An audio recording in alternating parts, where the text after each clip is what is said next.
अस्सलाम वालेकुम, मैं हूं शाकिर हुसैन और आज हम इलेक्ट्रोस्टैटिक्स में जो टॉपिक आपके साथ डिस्कस करने जा रहे हैं इसका नाम है comparison between electric force and gravitational force.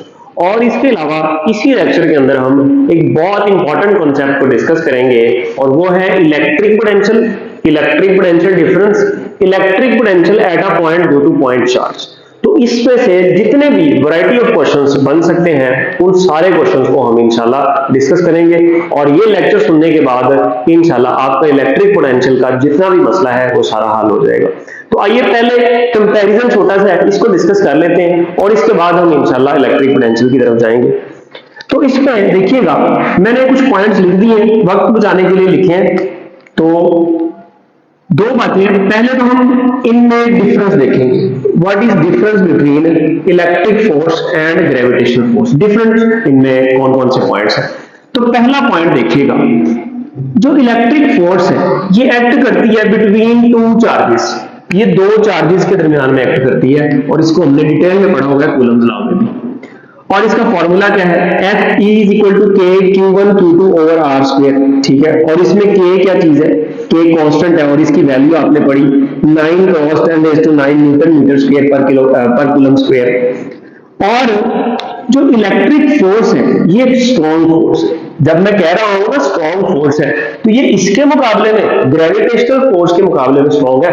आपको पता है चार बेसिक फोर्सेज है हमारे पास, जिनमें सबसे पहले जो सबसे स्ट्रॉन्ग फोर्स है वो न्यूक्लियर फोर्स है और इसके बाद कौन सी आ जाती है, इसके बाद आ जाती है इलेक्ट्रोमैग्नेटिक फोर्स जिसमें हम इलेक्ट्रिक फोर्स भी आप कह सकते हैं।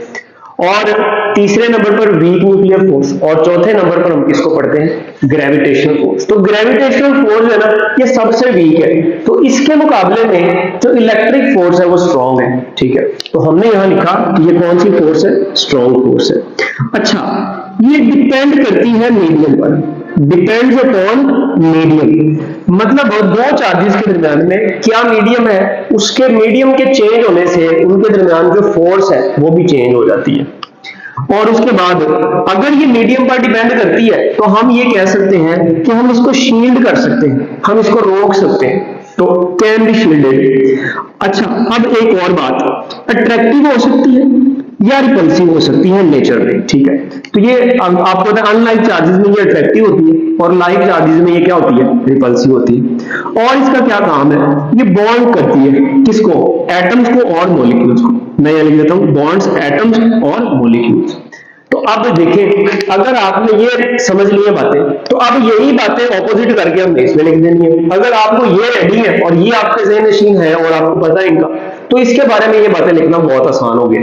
जैसे अब ये किसके बिटवीन एक्ट करती है, ये एक्ट करती है एक्ट बिटवीन टू मैसेज, तो ये मैसेज के दरमियान में एक्ट करती है। और इसका फॉर्मूला क्या आ जाएगा, वो आ जाएगा Fg is equal to G m1 m2 over R square. और इसमें G जो कांस्टेंट है इसकी वैल्यू क्या आएगी, इसकी वैल्यू आपको याद है, यूनिवर्सल कांस्टेंट है 6.67 × 10⁻11 न्यूटन मीटर स्क्वायर पर केजी स्क्वायर। और ये स्ट्रॉन्ग फोर्स है तो ये फिर क्या है सर, वीक फोर्स, ठीक है, वीक फोर्स है। अच्छा, ये डिपेंड्स अपॉन मीडियम है, तो क्या ये मीडियम पर डिपेंड करती है, नहीं, does not depends upon medium, does not depends upon medium, ये मीडियम पर डिपेंड नहीं करती। अगर ये मीडियम पर डिपेंड नहीं करती तो क्या इसको शील्ड कर सकते हैं आप, इसको रोक सकते हैं, नहीं, can not be shielded, can not be shielded, आप इसको शील्ड नहीं कर सकते, इसको रोक नहीं सकते। अच्छा, ये अगर अट्रैक्टिव और रिपल्सिव होती है तो ये क्या होती है, ओनली अट्रैक्टिव फोर्स, ये सिर्फ क्या होती है, सिर्फ अट्रैक्टिव होती है, ओनली अट्रैक्टिव इन नेचर, ठीक है, इन नेचर सिर्फ अट्रैक्टिव फोर्स होती है। और ये किसको बॉन्ड करती है, bond message together, bond message together. देखें हम जमीन के साथ जुड़े हुए हैं ना, तो हमें कौन सी फोर्स जोड़ रही है जमीन के साथ, ग्रेविटेशनल फोर्स। सूरज और चांद को किसने बॉन्ड किया हुआ है, तो ग्रेविटेशनल फोर्स ने। जमीन को सूरज के साथ किसने बॉन्ड किया हुआ है, तो आप समझ सकते हैं ग्रेविटेशनल फोर्स। अब ये हो गए इनके डिफरेंट पॉइंट्स। अब हम सिमिलर पॉइंट्स देखते हैं कौन से हैं। तो यहां मैं लिख देता हूं सिमिलैरिटीज कौन सी है, सिमिलैरिटीज, सिमिलैरिटीज, ठीक है। तो इनमें जो सिमिलैरिटीज हैं उनको देख लेते हैं। उनमें सबसे पहला पॉइंट हम देखते हैं कौन सा होगा हमारे पास। अच्छा, दोनों जो फोर्सेस हैं इनमें ये आर स्क्वायर आ रहा है, यानी कि दोनों F inversely proportional to R square है। तो both obey inverse square law, obey inverse square law, दोनों इनवर्स स्क्वायर लॉ को ओबे करती हैं, यानी कि दोनों फोर्सेस जो है ना उनका आर के स्क्वायर के साथ क्या है, इनवर्स रिलेशन है। अगर ये आर स्क्वायर से इनवर्स रिलेशन में है तो ये फोर्स कहां वैनिश हो जाएगी, जब आर की वैल्यू इनफाइनाइट हो जाएगी। तो इन्फिनिटी पर जब ये इन्फिनिटी हो जाएगी तो ये क्या हो जाएगी, ये जीरो हो जाएगी। तो इसका मतलब यहां भी आप देखें समथिंग ओवर इन्फिनिटी क्या होता है, जीरो। तो अगर इसको हमने जीरो करना है तो डिस्टेंस कितना करना पड़ेगा, इनफाइनाइट। तो इसका मतलब हुआ दोनों क्या है, लॉन्ग रेंज फोर्सेस है, लॉन्ग रेंज फोर्सेस, दोनों लॉन्ग रेंज फोर्सेस है। अच्छा, और क्या बात है, हमने कूलम फोर्स में पढ़ा कि ये म्यूचुअल फोर्स है, तो ग्रेविटेशनल फोर्स भी क्या है, ये भी म्यूचुअल फोर्स है, ठीक है। ऐसी फोर्सेस जो इक्वल और ऑपोजिट हो, मैग्नीट्यूड में इक्वल हो और डायरेक्शन में क्या हो, ऑपोजिट हो, तो ये म्यूचुअल फोर्सेस है। अच्छा, और क्या सिमिलर पॉइंट हो सकता है, और सिमिलर पॉइंट हम ये कह सकते हैं दोनों कंजर्वेटिव फोर्सेस हैं, ठीक है, कंजर्वेटिव फोर्सेस है। आपने देखा कि कंजर्वेटिव फोर्स कौन सी होती है, ऐसी फोर्स जिसमें वर्क डन जो है वो पाथ पर डिपेंड ना करे, किस पर डिपेंड करे, इनिशियल और फाइनल स्टेट पर। तो दोनों कंजर्वेटिव फोर्सेस है, ये पॉइंट आपने याद रखना है, इसको हमने इलेक्ट्रिक पोटेंशियल में डिस्कस भी करना है। अच्छा, कंजर्वेटिव फोर्सेस होगी, और क्या पॉइंट हो सकता है, ओबे सुपरपोजिशन प्रिंसिपल, ओबे सुपरपोजिशन प्रिंसिपल, दोनों सुपरपोजिशन प्रिंसिपल को ओबे करती है। क्या मतलब हुआ कि किसी भी एक पॉइंट पर लगने वाली जो जितनी भी फोर्सेस है वो नेट फोर्स किसके बराबर होगी, उन सारी फोर्सेस के वेक्टर सम के, ठीक हो गया। और क्या पॉइंट हो सकता है बताइएगा जरा, और क्या पॉइंट हो सकता है। तो और हम ये कह सकते हैं कि दोनों क्या है, बेसिक फोर्सेस ऑफ नेचर है, यानी कि फंडामेंटल फोर्सेस है, ठीक हो गया। तो ये सारे पॉइंट्स आपने याद रखने हैं इलेक्ट्रिक और ग्रेविटेशनल फोर्सेस के हवाले से। तो अब हम एक काम करते हैं, अब हम इलेक्ट्रिक पोटेंशियल की तरफ जाते हैं और इसको रेज करते हैं। लेकिन अब हम बात करते हैं इलेक्ट्रिक पोटेंशियल की। इलेक्ट्रिक पोटेंशियल क्या होता है, फर्ज कर लेते हैं ये हमारे पास कोई चार्ज है, लेट्स सपोज ये क्यू चार्ज है और ये इसकी इलेक्ट्रिक फील्ड है, ठीक हो गया। और अब जहां जहां इसकी इलेक्ट्रिक फील्ड है ना उसके आउटसाइड जो होगी, जो भी पॉइंट होगा उसको हम कहेंगे कि ये इंफिनिटी पॉइंट है। तो यहां पर कोई पॉइंट है, ये इंफिनिटी पर है, यहां पर आप फर्ज कर लेते हैं एक आपके पास यूनिट पॉजिटिव चार्ज है, ठीक है।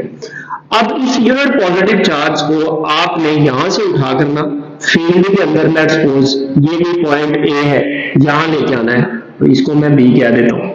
तो आपने इस चार्ज को क्या करना है, ए से कहां लेके आना है, बी पर लेके आना है, सॉरी बी से कहां लेकर आना है, ए पर लेके आना है, ठीक है। तो अब जब आप इसको यहां लाएंगे तो क्या ये खुद आ जाएगा, नहीं आएगा, आपको इस पर वर्क करना पड़ेगा। तो इस चार्ज को यहां से इंफिनिटी से उठाकर यहां इस फील्ड के अंदर इस पॉइंट पर लाने में आपको इस पर जितना वर्क करना पड़ेगा उसको हम बोलते हैं इलेक्ट्रिक पोटेंशियल, यानी कि work done per unit charge, इस यूनिट चार्ज पर आपने कितना वर्क किया है उसको हम बोलते हैं इलेक्ट्रिक पोटेंशियल। तो ये डेफिनेशन मैंने लिखी है, लेकिन एक इंपॉर्टेंट पॉइंट, इसको जब हमने यहां लेकर आना है ना तो इसकी जो स्पीड है वो कांस्टेंट रखनी है, यानी कि इसको इक्विलिब्रियम में लेके आना है। तो यहां कह रहा है electric potential at a point is defined as the amount of work done, क्या है, अमाउंट ऑफ वर्क डन है किसमें, इन ब्रिंगिंग द चार्ज, कौन सा चार्ज, यूनिट चार्ज, मैं ये कह देता हूं unit positive charge, in bringing the unit positive charge from infinity, कहां से, इंफिनिटी से, टू दैट पॉइंट, उस पॉइंट तक, by keeping it in electrostatic equilibrium, इसको इलेक्ट्रोस्टैटिक में इक्विलिब्रियम में रखते हुए। तो अब जितना भी वर्क करेंगे वो क्या हो जाएगा, इलेक्ट्रिक पोटेंशियल हो जाएगा, और उसका फॉर्मूला जो है वो आ जाएगा W/Q0, ये कैपिटल V है, ठीक हो गया। तो V is equal to W/Q0, work done per unit charge. अच्छा, इसको जब हम इंफिनिटी से उठाकर लाते हैं ना, तो उस केस में इसको हम एब्सोल्यूट इलेक्ट्रिक पोटेंशियल भी बोलते हैं, एब्सोल्यूट इलेक्ट्रिक पोटेंशियल। तो आपने याद रखना है कि जब भी रेफरेंस हमारा इंफिनिटी होगा ना, तो उस केस में ये इलेक्ट्रिक पोटेंशियल या एब्सोल्यूट पोटेंशियल क्या आएगा। अच्छा, उसके बाद दूसरी बात जो हम यहाँ डिस्कस कर सकते हैं वो है हमारे पास electric potential difference, electric potential difference. अब इलेक्ट्रिक पोटेंशियल डिफरेंस क्या होगा, ये बहुत आसान है जी। इलेक्ट्रिक पोटेंशियल डिफरेंस बहुत आसान है। सर कैसे बहुत आसान है? भाई ये ऐसे बहुत आसान है कि फर्ज कर लें ये जो आपने पॉइंट बी इंफिनिटी पर लिया हुआ है ना, ये फील्ड के अंदर ही है कहीं पर। तो अब आपने क्या काम करना है, अब आप फर्ज करें यहां पर इसका पोटेंशियल VA है और यहां इसका पोटेंशियल VB है। तो अब आपने अगर चार्ज को फील्ड के अंदर ही किसी एक पॉइंट से दूसरे पॉइंट तक डिस्प्लेस किया, यानी कि उस पर वर्क डन किया, तो अब वो जो वर्क डन है पर यूनिट चार्ज, उसको हम बोलेंगे इलेक्ट्रिक पोटेंशियल डिफरेंस, और उसको हम डेल्टा V से डिनोट करते हैं, और वो बराबर आ जाएगा WAB/Q0, work done per unit charge in displacing the charge from one point two another point, ठीक है, by keeping it in electrostatic equilibrium. यानी कि सारी डेफिनेशन यही है, बस अब क्या हो जाएगा, अब दो पॉइंट आ जाएंगे from one point two another point, बाकी सारी डेफिनेशन वैसे ही रहेगी। तो अगर आप देखें तो ये जो ऊपर हमने डेफिनेशन की है इलेक्ट्रिक पोटेंशियल, ये भी तो इलेक्ट्रिक पोटेंशियल डिफरेंस ही है। कैसे बना, देखिए एक पॉइंट इंफिनिटी है और एक ये है, इंफिनिटी पर इलेक्ट्रिक पोटेंशियल 0 हो गया, ठीक है, तो इसका मतलब हुआ ये भी पोटेंशियल डिफरेंस हुआ है। पहले केस में भी पोटेंशियल डिफरेंस ही था, लेकिन हम उसको एब्सोल्यूट इलेक्ट्रिक पोटेंशियल कहते हैं due to the reference of infinity. अच्छा, अब इसके बाद हम बात कर लेते हैं इलेक्ट्रिक पोटेंशियल का यूनिट क्या है। तो इलेक्ट्रिक पोटेंशियल का जो यूनिट है, देखिएगा यूनिट इसका हम इसके फॉर्मूला से ही निकाल लेंगे, work done per unit charge. मैं यहां ही लिख देता हूं यार, ऐसे क्या जगह जाया करनी है। तो यहां पर इसका जो यूनिट आ जाएगा, यूनिट आप समझते हैं, वर्क का यूनिट है जूल और चार्ज का है कूलम, तो जूल पर कूलम। अब ये किसके बराबर होता है, अब ये वोल्ट के बराबर होता है, ठीक है। अच्छा, एक क्वेश्चन आ जाता है कि बताएं भाई इसका बेस यूनिट क्या होगा। बेस का क्या मतलब, in terms of base units, तो बेस यूनिट्स की टर्म्स में, बेस यूनिट्स की टर्म्स में ये यूनिट आ जाएगा हमारे पास। जूल का यूनिट क्या होता है सर, किलोग्राम मीटर स्क्वायर पर सेकंड स्क्वायर, और कूलम है, कूलम किसके बराबर होता है, एम्पेयर पर सेकंड के, एम्पेयर सेकंड के, तो पर है ना, दोनों के ऊपर -1 है। ये देखें कूलम एम्पेयर सेकंड के ऊपर -1, यहां भी -1 आ गया और सेकंड के ऊपर भी -1 आ गया। तो यहां से ये यूनिट बन जाएगा, ये बन जाएगा केजी मीटर स्क्वायर और पर सेकंड क्यूब पर एम्पेयर, ठीक हो गया। यहां से आप इसकी डायमेंशन भी बता सकते हैं। तो ये in terms of base unit है, तो जब भी कोई यूनिट आया तो उसकी आप इन टर्म्स ऑफ बेस में प्रैक्टिस कर लिया करें। अब यूनिट हो गया। अच्छा जी, अब ये क्वांटिटी कौन सी है, क्या ये स्केलर क्वांटिटी है या वेक्टर क्वांटिटी है, जल्दी से बता दीजिए। सर ये स्केलर क्वांटिटी है, शाबाश। कौन सी क्वांटिटी है, स्केलर क्वांटिटी है। अब मैं आपसे एक बड़ा इंपॉर्टेंट पॉइंट डिस्कस करता हूं। फर्ज कर लेते हैं ये हमारे पास एक प्लेट है और एक इसके सामने ही एक और प्लेट पड़ी हुई है।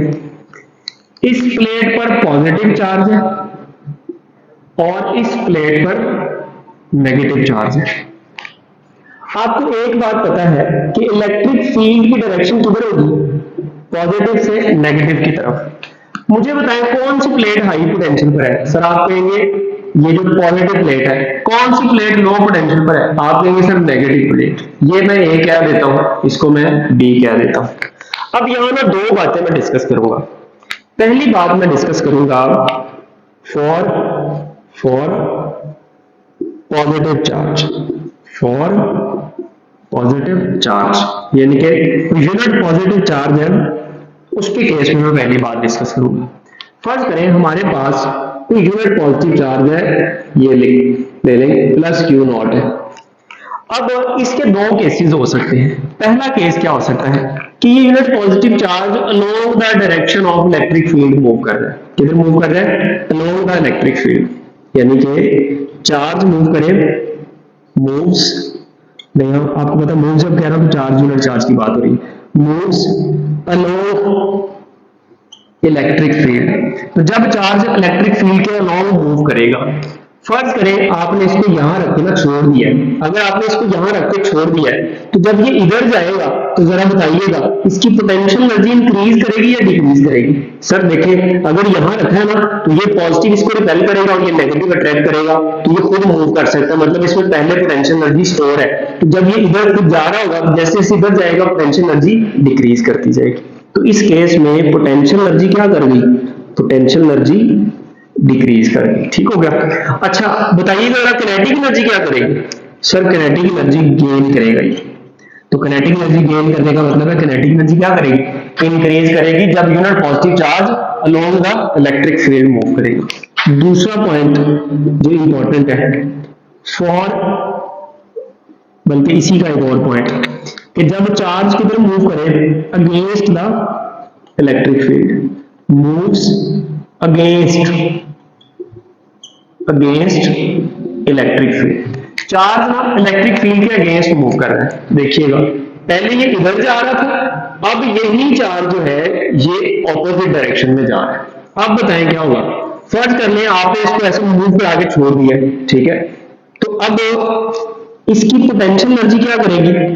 सर अब ऑपोजिट बात होगी ना, पोटेंशियल एनर्जी इस केस में इंक्रीज करेगी क्योंकि पॉजिटिव चार्ज है, तो जितना पॉजिटिव के करीब जाता जाएगा पोटेंशियल एनर्जी स्टोर करता जाएगा। और किनेटिक एनर्जी क्या करेगी? सर किनेटिक एनर्जी जो है वो डिक्रीज करेगी क्योंकि रिपल्शन बढ़ती जाएगी तो ये स्लो डाउन होता चला जाएगा। अच्छा इसके बाद दूसरी बात जो हमने डिस्कस करनी है वो है फॉर नेगेटिव चार्ज या for electron. For negative charge कह लें या फॉर इलेक्ट्रॉन कह लें, दोनों बातें एक ही हैं। अब दोनों बातों को हम डिस्कस करेंगे। पहले हम बात करते हैं moves along electric field.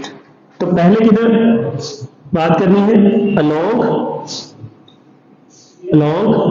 Electric field, यानी कि जो इलेक्ट्रॉन है वो इलेक्ट्रिक फील्ड के अलोंग मूव कर रहा है। तो जब इलेक्ट्रॉन मूव करेगा अलोंग इलेक्ट्रिक फील्ड, अब जब electron along electric field move करेगा तो इसका मतलब है अगर ये हमारे पास इलेक्ट्रॉन है और ये along the electric field move कर रहा है, नेगेटिव चार्ज पॉजिटिव से रे जा रहा है, नेगेटिव के करीब जा रहा है, तो इलेक्ट्रोस्टैटिक फोर्स ऑफ रिपल्शन बढ़ती जाएगी। तो पोटेंशियल एनर्जी क्या करेगी? पोटेंशियल एनर्जी इंक्रीज करेगी। अगर फ्रीली मूव कर रहा है तो किनेटिक एनर्जी क्या करेगी? डिक्रीज करेगी। ठीक है, अदरवाइज फिर आप इसको डिस्कस नहीं करेंगे। दूसरी बात जो है वो है कि पार्टिकल यानी कि इलेक्ट्रॉन जो है वो अगेंस्ट मूव करे, अगेंस्ट इलेक्ट्रिक फील्ड मूव करे। अगर तो electron against electric field move करेगा तो अब बिल्कुल ऑपोजिट बातें हो जाएंगी। जो पोटेंशियल एनर्जी है, पोटेंशियल एनर्जी वो क्या करेगी? वो डिक्रीज करेगी। देखना अब इलेक्ट्रॉन ने किधर जाना है? अब इलेक्ट्रॉन ने यहां से इस तरफ जाना है, तो नेगेटिव से रे जाएगा पॉजिटिव की तरफ जाएगा, पोटेंशियल एनर्जी डिक्रीज करता जाएगा और किनेटिक एनर्जी गेन करता जाएगा, किनेटिक एनर्जी गेन करता जाएगा। अब इसके बाद हम बात करते हैं और कुछ इंपॉर्टेंट बात इधर आकर, electric potential at a point due to point charge. Electric potential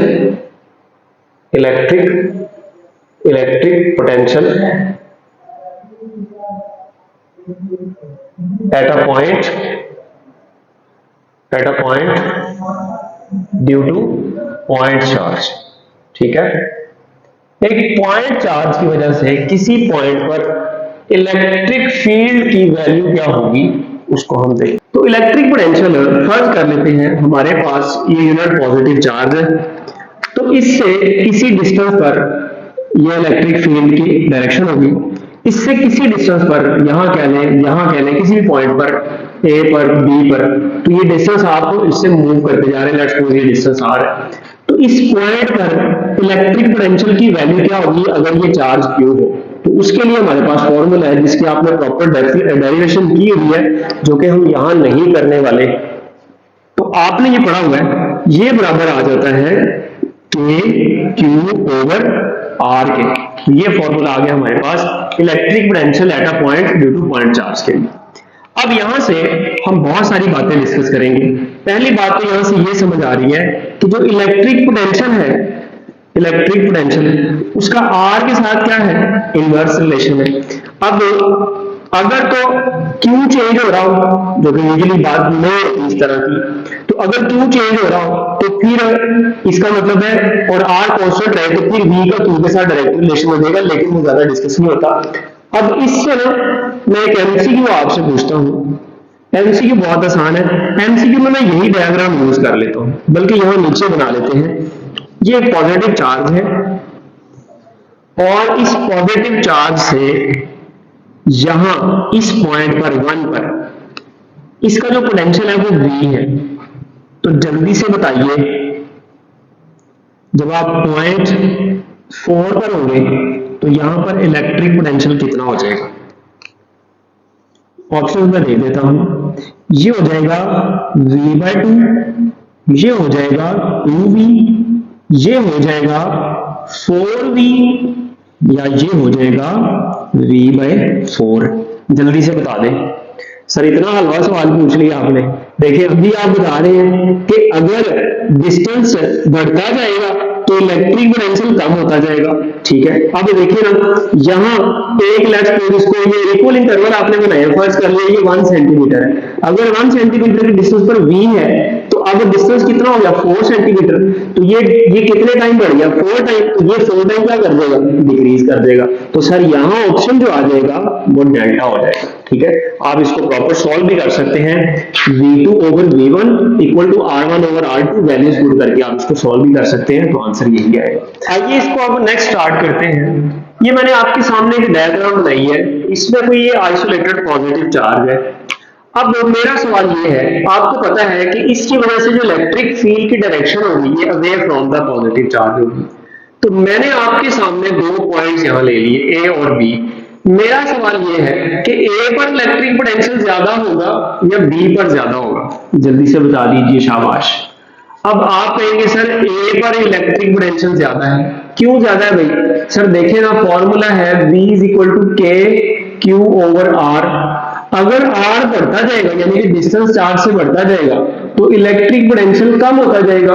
very good, बहुत अच्छे, बहुत अच्छा जवाब दिया आपने। एक और बात है, अगर ये नेगेटिव चार्ज हो तो आप बताइएगा। सर चूंकि ये नेगेटिव चार्ज है तो नेगेटिव चार्ज की डायरेक्शन टुवर्ड्स होती है, यानी कि इलेक्ट्रिक फील्ड की डायरेक्शन। ये किसकी डायरेक्शन है? Electric field. मेरा सवाल फिर वही है, बताइएगा जरा, ए पर इलेक्ट्रिक पोटेंशियल ज्यादा होगा या बी पर ज्यादा होगा?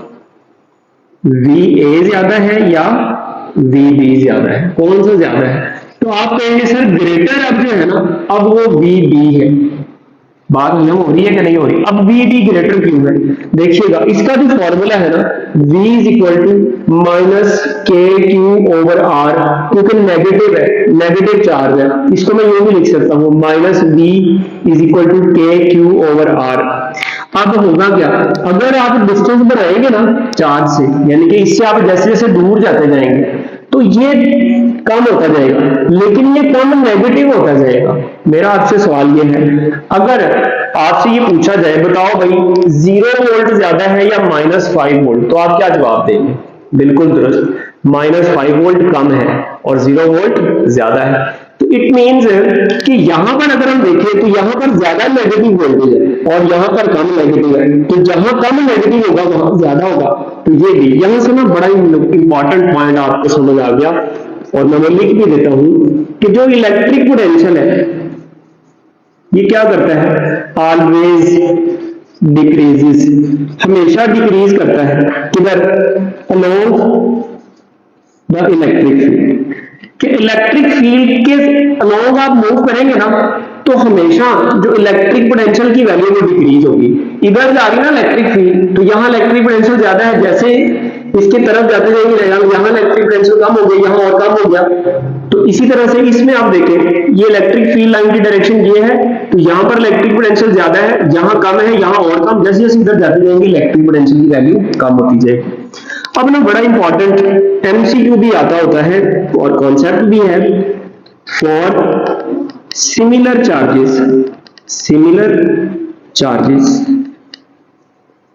ये कॉन्सेप्ट क्या है, इसको जरा समझिएगा, बड़ा इंपॉर्टेंट है, क्योंकि हमने इसको कल भी थोड़ा सा डिस्कस किया था, आज फिर डिस्कस कर लेते हैं क्योंकि इंपॉर्टेंट भी है। तो देखिएगा, मैंने आपके सामने दो चार्जेस बनाए हैं, सेम चार्जेस है, फर्ज किया ये प्लस क्यू चार्ज है और ये भी क्या है, प्लस क्यू चार्ज।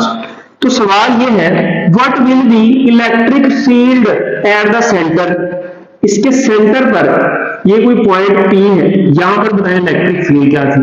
सर देखिए, दोनों पॉजिटिव चार्ज है, पॉजिटिव इलेक्ट्रिक फील्ड लाइन एक दूसरे को रिपेल करेंगे, तो हमने पढ़ा था सेंटर पर न्यूट्रल जोन बनता है, और अगर न्यूट्रल जोन बनता है तो इलेक्ट्रिक फील्ड यहाँ जीरो।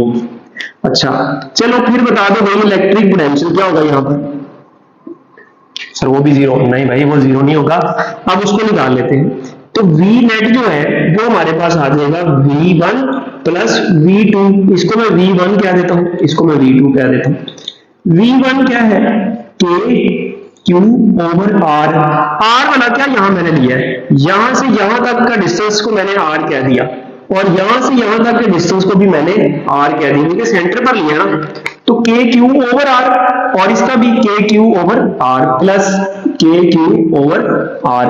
अब ये कितना हो जाएगा सर, ये तो 2KQ ओवर R हो जाएगा, 2KQ ओवर R। तो अब ये जो पोटेंशियल है, नेट पोटेंशियल एट सेंटर, ये मैक्सिमम होगा। हमने कल भी ऐसे जनरल बात कर ली थी, आज हमने प्रूव भी किया। तो 2 टाइम्स ऑफ वोल्टेज हो जाएगा, सेंटर पर वोल्टेज डबल होता है। तो अब दूसरी बात हम जो डिस्कस करेंगे वो भी इसी कॉन्टेक्स्ट में है। वो बात क्या है, वो बात ये है कि फॉर ऑपोजिट चार्जेस, ऑपोजिट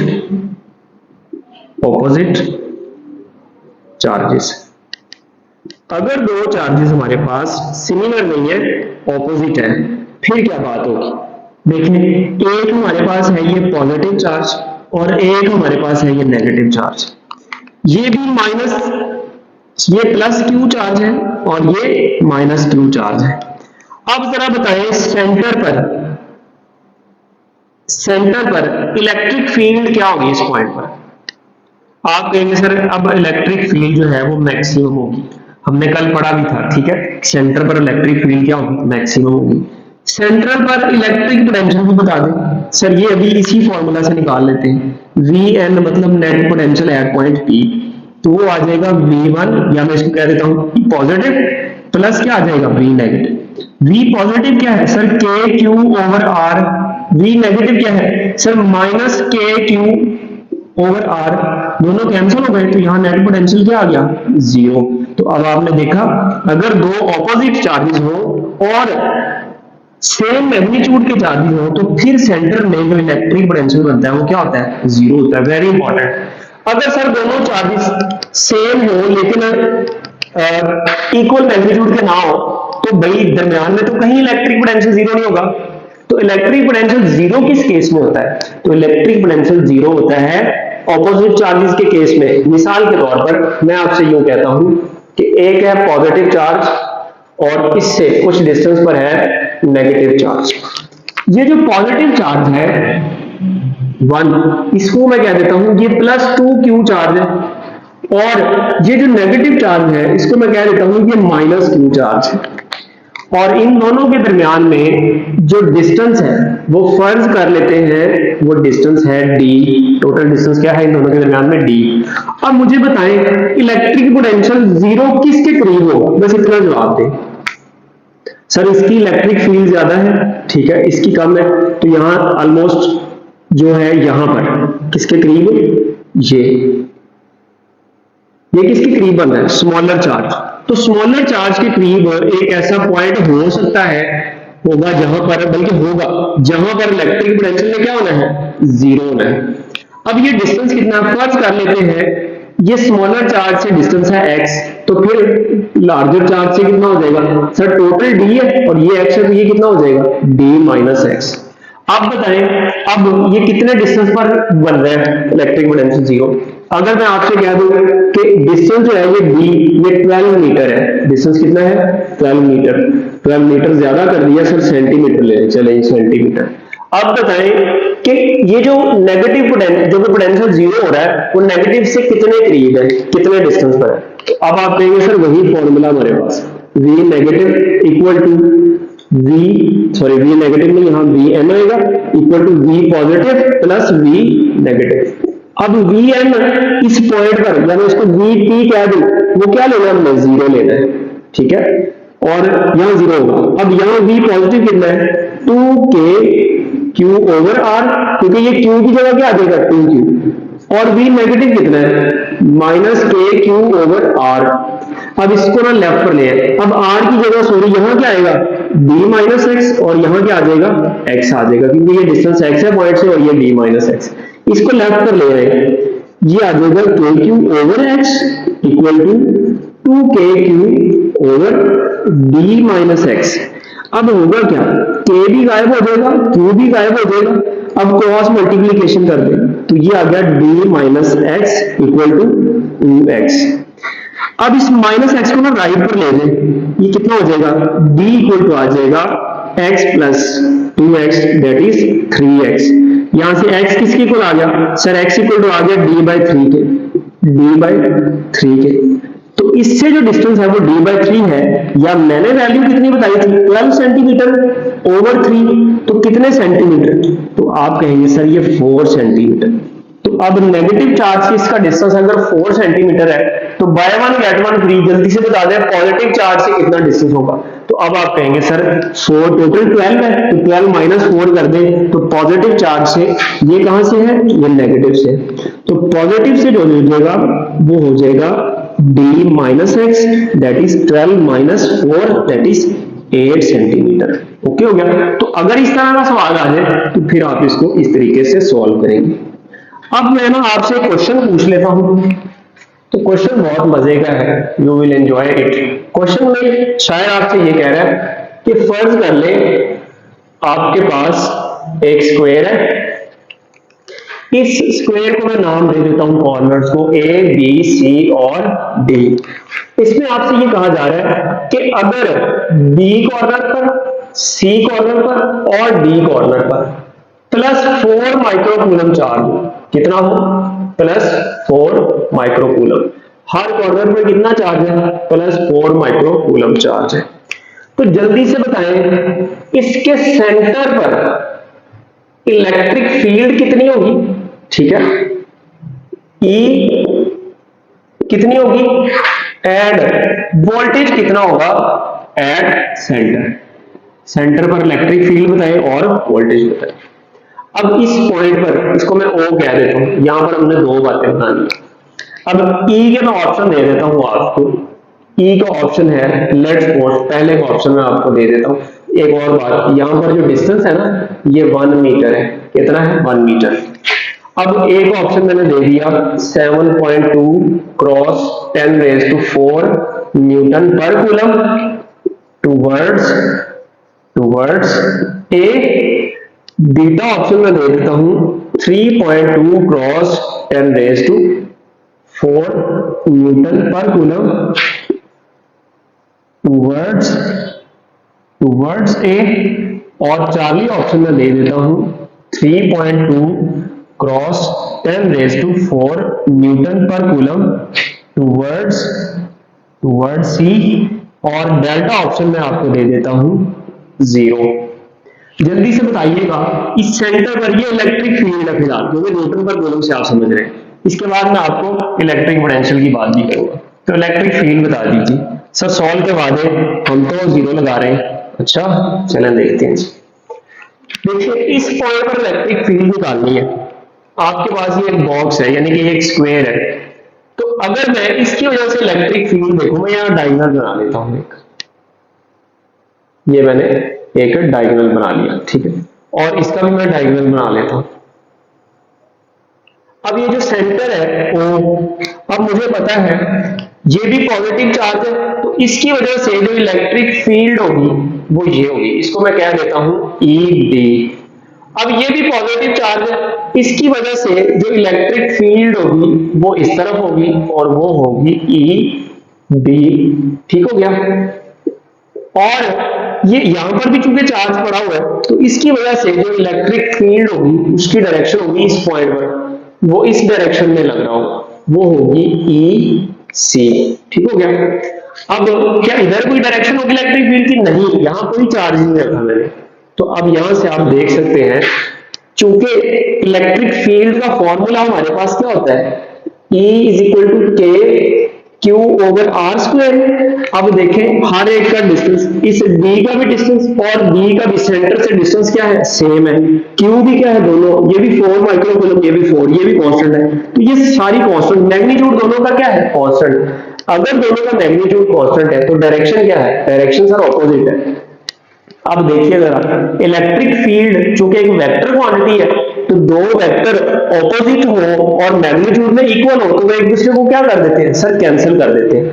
तो इसका मतलब हुआ ई बी बराबर हो जाएगा ई, क्या नाम है, माइनस कह देते हैं इसको, माइनस ई डी के, और ये आ जाएगा E B plus E D बराबर 0 के, ऐसे कह ले, या E B minus E D बराबर 0, यानी कि दोनों एक दूसरे को क्या कर देंगे, कैंसिल कर देंगे। अब दोनों ने कैंसिल कर दिया। अब आपके पास कौन सी इलेक्ट्रिक फील्ड रह गई है, सिर्फ ये वाली ई सी। ठीक है, तो अब इसको निकाल लेते हैं। अब इसको निकालना बहुत आसान है, मैग्नीट्यूड का फॉर्मूला लगा दें, ये वाला, के की वैल्यू पुट करें 9 क्रॉस 10⁻⁹, और क्यू कितना है सर, क्यू है 4 माइक्रोकूलम, 4 क्रॉस 10⁻⁶, ओवर आर कितना है सर, आर देखें, अब यहां चार्ज है और यहां तक है डिस्टेंस, इस पॉइंट ओ पर देखना है हमने, तो ये यहां से यहां तक का डिस्टेंस आपने लेना है बेसिकली। तो अब यहां से सी ए हमारे पास किसके इक्वल आ जाएगा, सी ए इक्वल टू आ जाएगा अंडर रूट ये 1 स्क्वायर प्लस ये 1 स्क्वायर। ठीक हो गया, ये इक्वल टू आ जाएगा under root 1 + 1 that is under root 2। तो सी ए आपके पास आ गया अंडर रूट 2। अब सी ए यहां से लेके यहां तक का डिस्टेंस है, आपने क्या लेना है, आपने सिर्फ इस पॉइंट तक का डिस्टेंस, तो वो ये वाला आ जाएगा। अब ये जो डिस्टेंस है ये यहां से लेकर यहां तक, इसको मैं आर कह रहा हूं अगर, तो ये डिस्टेंस हमारे पास आ जाएगा इसका हाफ, सी ए का हाफ, तो ये आ जाएगा ओ सी। ठीक है, ओ सी बराबर आ जाएगा अंडर रूट 2 ओवर 2। अब ओ सी बराबर आ गया हमारे पास, इसको फर्दर सॉल्व कर ले, ये देखिए इसको हम 2 दफा लिख सकते हैं, नीचे वाले 2 को under root 2 into under root 2, इससे ये कैंसिल हो गया, तो ओ सी बराबर आ गया 1 ओवर अंडर रूट 2। अब ये आपके पास ओ सी आ गया दैट इज आर। अब आप इस फॉर्मूला में आर की वैल्यू पुट कर दें, चूंकि आर स्क्वायर है ना, तो ये आ जाएगा 1 ओवर अंडर रूट 2 स्क्वायर। अब इस स्क्वायर से 1 का स्क्वायर 1 ही हो गया, ये स्क्वायर रूट लग जाएगा तो 2 आ जाएगा, 2 डिनोमिनेटर में भी नीचे, इसको ऊपर ले जाए तो ये क्या आ जाएगा, 2 ऊपर चला गया, 9 मल्टीप्लाई बाय 4 मल्टीप्लाई बाय 2, और 10 की पावर यहां -6 आना था, माइक्रो था, तो ये कितना आ जाएगा 3। ठीक हो गया।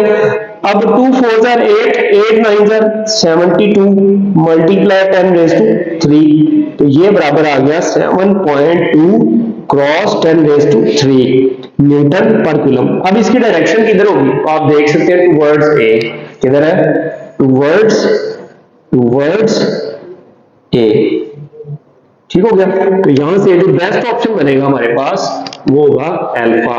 ठीक हो गया। अब इसके बाद हम बात कर लेते हैं कि इलेक्ट्रिक पोटेंशियल कितना होगा यहां पर। ठीक है, इलेक्ट्रिक पोटेंशियल, दो चीजें पूछी है, एक हमने ई पूछा आपसे और एक इलेक्ट्रिक पोटेंशियल। अब इलेक्ट्रिक पोटेंशियल फाइंड करते हैं, ये थोड़ी साइड में इरेज कर लेता हूं, यहां पर इसी साइड पर मैं इलेक्ट्रिक पोटेंशियल को फाइंड कर लेता हूं। अब देखिएगा इलेक्ट्रिक पोटेंशियल किसी भी पॉइंट पर, इस पॉइंट पर 3 चार्जेस है, एक ये है, एक ये है और एक ये है, तो जो नेट चार्ज आ जाएगा, नेट वोल्टेज आ जाएगा, वो आ जाएगा Vn, या मैं इसको कह देता हूं Vo, O पर पोटेंशियल, तो ये आ जाएगा हमारे पास K Q over R, plus के क्यू ओवर आर प्लस के क्यू ओवर आर। अब मैंने ऐसा क्यों किया है, आप देख सकते हैं ये भी, इसका भी डिस्टेंस आ रहा है, इसका भी डिस्टेंस आ रहा है और यहां से भी डिस्टेंस आ रही है। तीनों पॉइंट्स का जो डिस्टेंस क्या है वो सेम है और तीनों का मैग्नीट्यूड भी आप देख सकते हैं क्या है, सेम है। ये भी 4 है, ये भी 4 है और ये भी 4 है।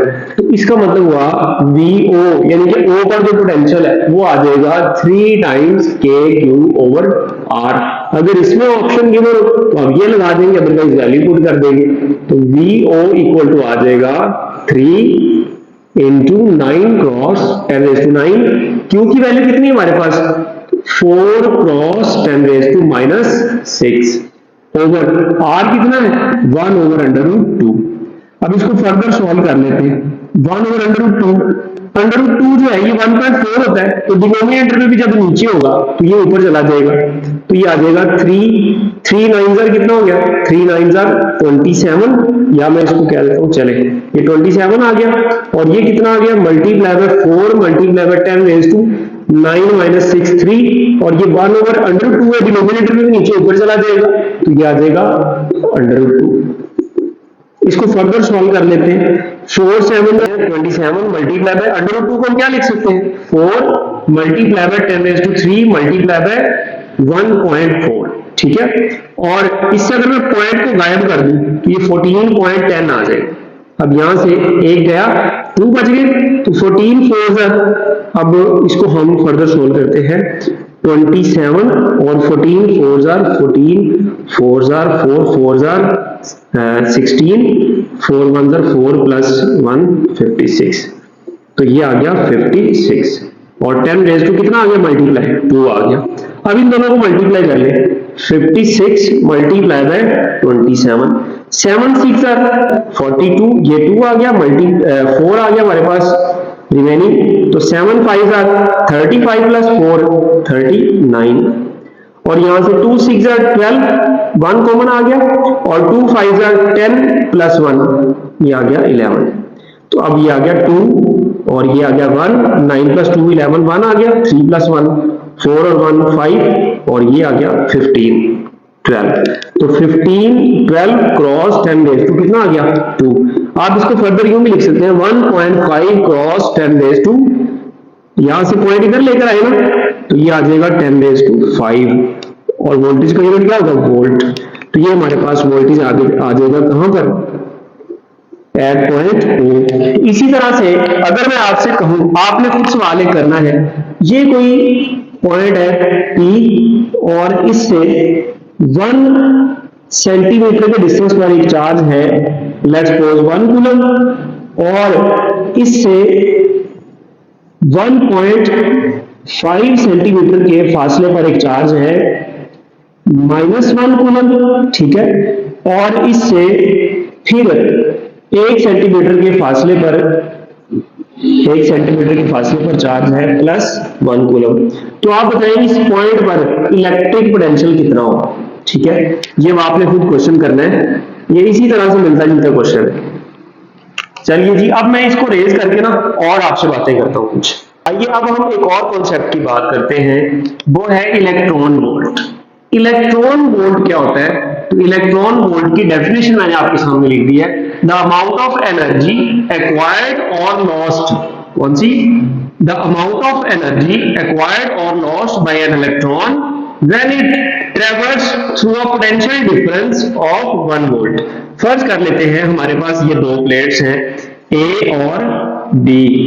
VA, इस पे जो पोटेंशियल है उसको हम VA कह देते हैं, इस पे जो पोटेंशियल है उसे हम VB कह देते हैं, और इनके दरमियान में जो पोटेंशियल का डिफरेंस है उसको हम क्या देते हैं, ये 1 वोल्ट है।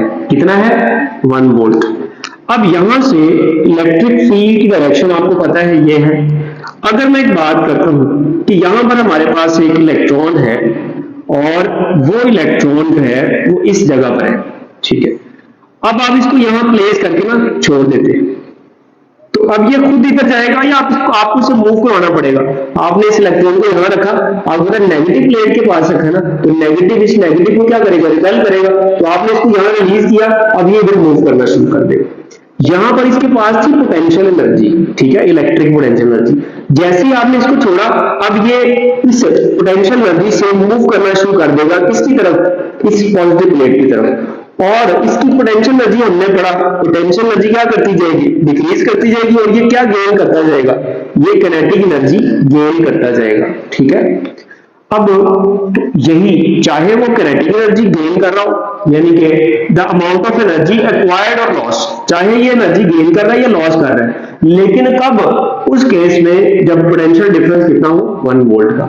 इसको हम लिखते हैं, आपने पीछे एक फॉर्मूला भी पढ़ा है, अभी हमने स्टार्ट में देखा था कि V जो है ना, ठीक है, डेल्टा V बराबर होता है W ओवर Q नॉट की। ठीक है, W ओवर Q नॉट।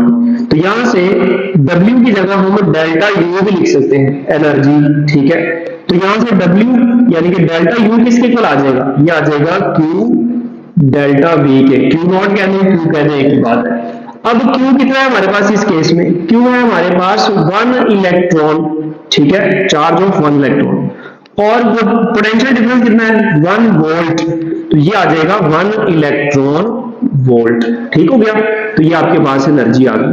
अब सवाल ये है कि ये जूल में कितनी है, तो आप इलेक्ट्रॉन की कब पर जितना चार्ज होता है उसकी वैल्यू पुट कर दें। ये आ जाएगा हमारे पास 1.6 cross 10⁻⁻19 coulomb volt, that is equal two joule. तो अब 1 इलेक्ट्रॉन वोल्ट कितने जूल के बराबर होता है, तो आप बता सकते हैं 1.6 क्रॉस 10⁻⁻19 जूल।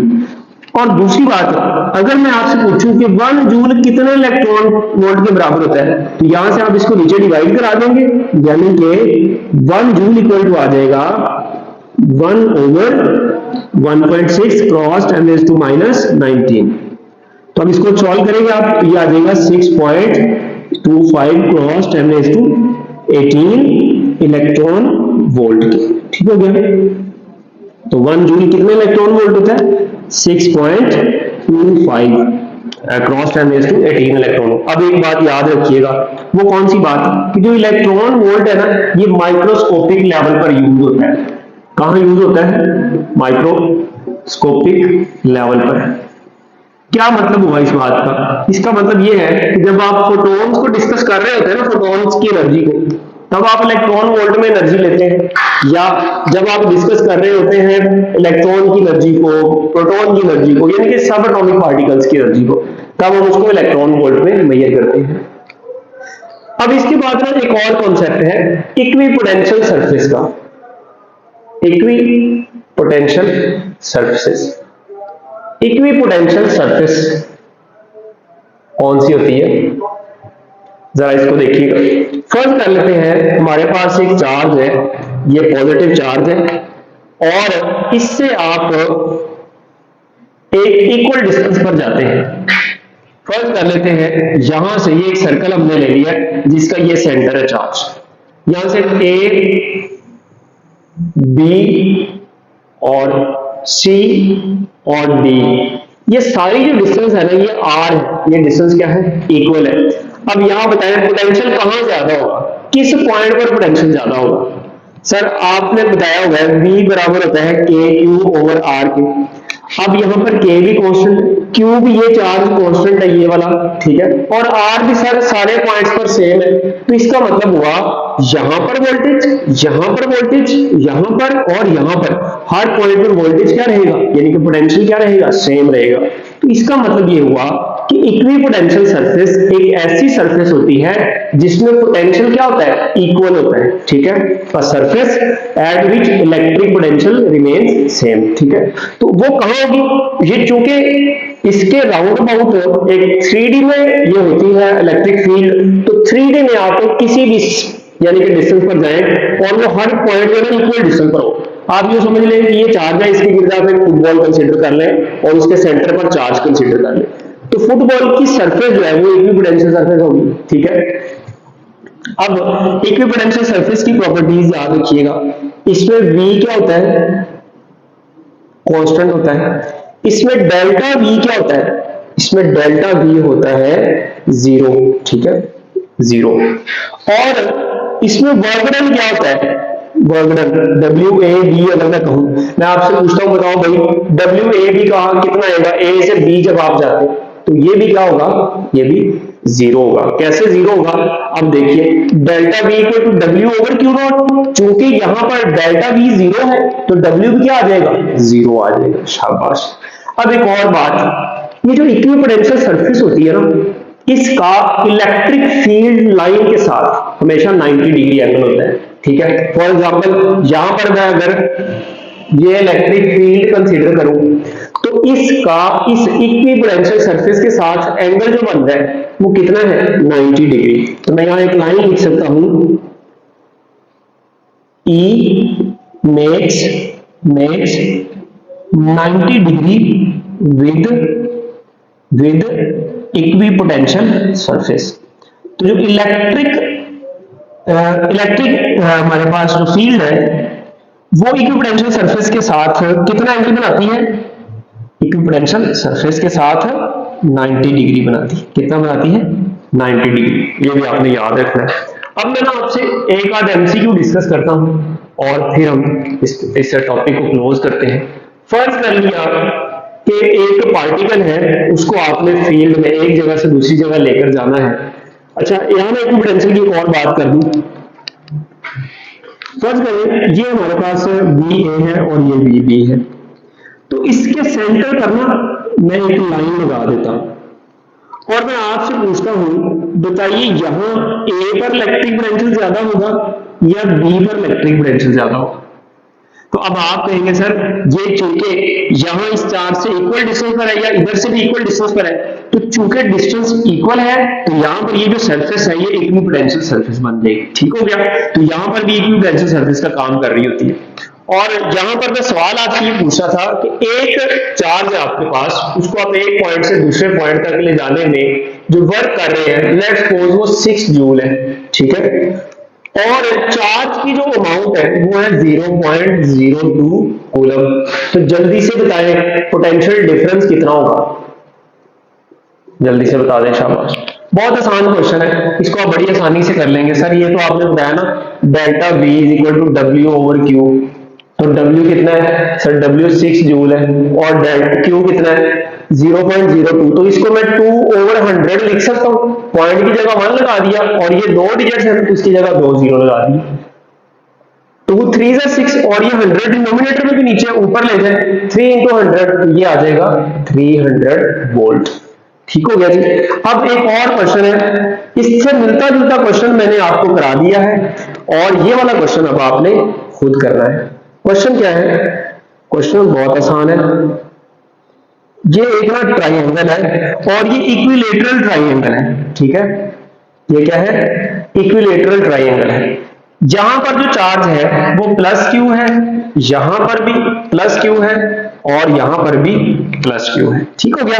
तो अब आपने एक बात बतानी है मुझे, बात क्या बतानी है कि इसके सेंटर पर, ठीक है, एट द सर्कम सेंटर आप बताएं E की वैल्यू कितनी होगी इलेक्ट्रिक फील्ड और V की वैल्यू कितनी होगी। ऑप्शन इसके मैं दे देता हूं, ऑप्शन इसके मैं दे देता हूं। लेट्स सपोज ये होगी 3kq ओवर r स्क्वायर या beta 3kq over q over r या चार्ली 3kq ओवर r या डेल्टा 0। ठीक हो गया। अब इन्हीं में से ना दोनों के आंसर है, इलेक्ट्रिक फील्ड का आंसर भी इन्हीं में से देना है और इलेक्ट्रिक पोटेंशियल का आंसर भी आपने इन्हीं ऑप्शन में से देना है। तो अब आपने मुझे बताना है कि इस पॉइंट पर इलेक्ट्रिक फील्ड कितनी है और इस पॉइंट पर इलेक्ट्रिक पोटेंशियल कितना है। अगर आपसे ना हो तो आप कमेंट में मुझे बता दीजिएगा, मैं इसकी एक वीडियो बना के वहां अपलोड कर दूंगा। अब एक और भी क्वेश्चन है, आखिरी बात आज की आपसे करता चला जाऊं। लेट्स सपोज कि इलेक्ट्रिक फील्ड है और यहां कोई पॉइंट है हमारे पास A, आप इस इंफिनिटी पर एक पॉइंट B है, यहां से आते हैं A पर अलोंग दिस स्ट्रेट लाइन, ठीक है, और दूसरा काम आप यूं करते हैं, आप इधर से आ जाते हैं इस लाइन के लोग, और तीसरा काम आप यूं करते हैं, आप यहां से आ जाते हैं इस लाइन के लोग। जल्दी से बताइए 1 2 3 किस पाथ के लोग आप जाएंगे तो जो वर्क डन है वो ज्यादा होगा, ठीक है। वर्क डन किस केस में ज्यादा होगा?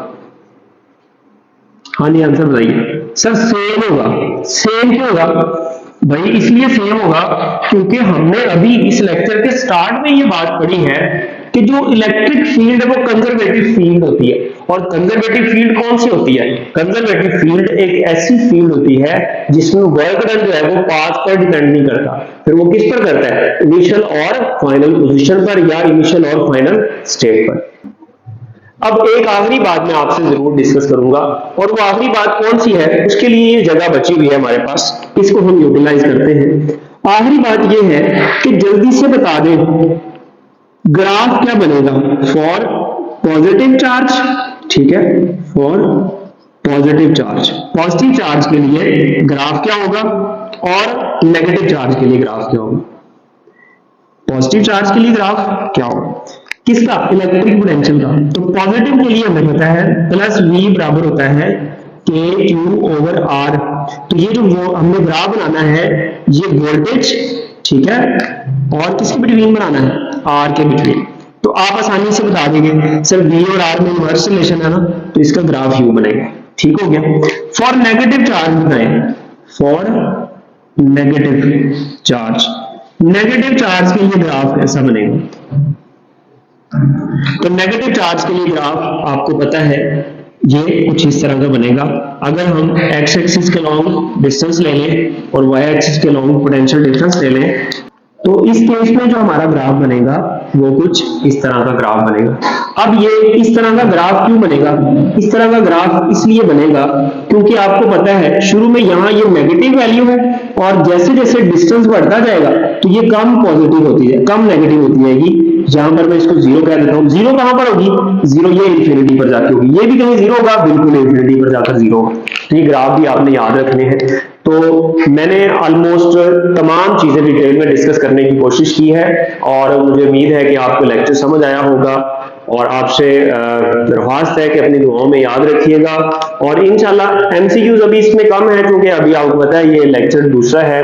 और रही बात एमसीक्यूज की, तो उसको इंशाल्लाह हम अलग से एक एमसीक्यूज का ही एक टॉपिक बनाएंगे, तो उसमें हम एमसीक्यूज डिस्कस किया करेंगे, या मैं छोटे छोटे एमसीक्यूज के जो लेक्चर्स हैं वो बना के अपलोड करता रहूंगा। तो वहां से आप फर्दर प्रैक्टिस करते रहेंगे और खुशी तौर पर प्रैक्टिस आप करें, किसी भी प्रैक्टिस बुक से आप करें, ठीक है, मैक्सिमम प्रैक्टिस करें। जितनी ज्यादा प्रैक्टिस करेंगे उतने ही आप स्ट्रॉन्ग होते जाएंगे अपने कॉन्सेप्ट्स में और आपकी ग्रिप अच्छी होती जाएगी। Thank you very much. Allah Hafiz.